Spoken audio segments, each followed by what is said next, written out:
Bom, o secretário de Política Econômica do Ministério da Fazenda, Guilherme Mello, está conosco. Acho que agora a gente conseguiu estabilizar um tiquinho aqui a nossa conexão. Secretário, seja bem-vindo aqui a esse debate, a esse painel. A gente entrou aqui já de sola no assunto juros versus inflação, e esse tem sido o embate do governo com o Banco Central, e agora há pouquinho quem falava era o próprio presidente do Banco Central, ainda está falando, inclusive, Roberto Campos Neto, falando sobre a taxa de juros em 13,75% ao ano, que tem sido o principal mecanismo para segurar a inflação. Esse tem sido o argumento usado pelo Banco Central, mas eu queria te ouvir um pouco, porque havia uma expectativa grande por parte do governo pela aprovação do arcabouço fiscal, para que então a taxa de juros pudesse baixar. Com que cenário se trabalha agora, já que temos um conhecimento maior do que se trata esse arcabouço fiscal? Com que cenário o governo trabalha e qual seria a taxa ideal, olhando pelo lado do governo? Boa tarde para você.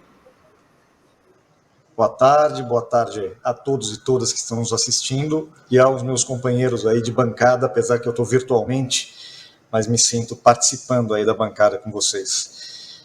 Bom, em primeiro lugar, qual é o horizonte da discussão do arcabouço? Nós apresentamos o texto muito antes do prazo que a própria lei exigia, né?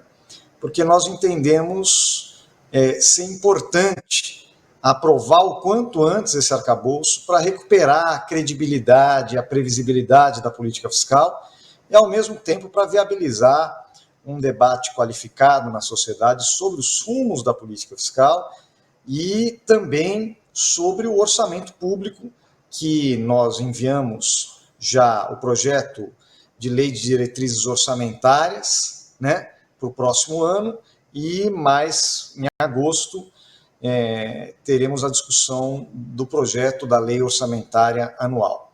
Então, nós antecipamos esse debate, produzimos uma proposta que, ao nosso ver, combina o que há de mais moderno, mais atualizado, as melhores práticas no debate de regras fiscais ao redor do mundo. Para formular essa proposta, nós fizemos reuniões com o FMI, com o Banco Mundial, com o BID, com a CEPAL, com diversos especialistas, inclusive tivemos uma conversa com o próprio Felipe em algum momento do processo. Também fizemos os estudos de caso, análise da literatura, e chegamos a esse formato que combina o que nós chamamos de terceira geração de regras fiscais com a experiência brasileira, né? Experiência recente brasileira que basicamente comporta duas regras complementares, uma regra de gastos e uma regra de resultados. O que nós fizemos foi pegar essa experiência brasileira e aprimorá-la, né, transformá-la à luz do debate internacional e apresentar uma proposta para a sociedade. Essa proposta foi, antes de ser apresentada para o conjunto da sociedade, inclusive para a imprensa, foi apresentada para todo o governo e toda a área econômica do governo, foi apresentada para os presidentes das duas casas, foi apresentada para o presidente do Banco Central e foi apresentada para as lideranças políticas das duas casas. Ou seja, nós seguimos um rito que nós achamos um rito importante na democracia, certo? De discutir democraticamente, dentro e fora do governo, junto ao parlamento, o desenho dessa regra, e depois apresentamos o texto completamente alinhado com aquilo que nós mesmos dissemos que seria o texto. Então, agora, eu acho que o que eu tenho visto são declarações muito positivas, tanto do presidente Arthur Lira, quanto do presidente Pacheco no Senado, a respeito da tramitação desse arcabouço, a respeito da celeridade que o país precisa, mas também da responsabilidade que nós temos que ter com um tema tão importante para o futuro do país. E acredito que, uma vez aprovado esse arcabouço, respeitando as linhas e as diretrizes que nós colocamos no texto, claro, sempre aberto a debate, a discussão no parlamento e a contribuições, mas respeitando essa linha, eu acredito que o novo arcabouço vai colaborar para o processo que nós estamos chamando aqui na Fazenda de harmonização da política econômica, certo? Que a política monetária e a política fiscal se harmonizem em prol da estabilidade macroeconômica, mas também da melhoria do ambiente de negócio, da retomada do crescimento sustentado para os próximos anos. Nós achamos que o arcabouço contribui para isso. Eu, obviamente, sou secretário de Política Econômica, então não me cabe falar sobre qual a taxa de juros ideal, qual é o momento de aumentar ou reduzir a taxa de juros. Para isso, nós temos as autoridades monetárias que fazem essa avaliação.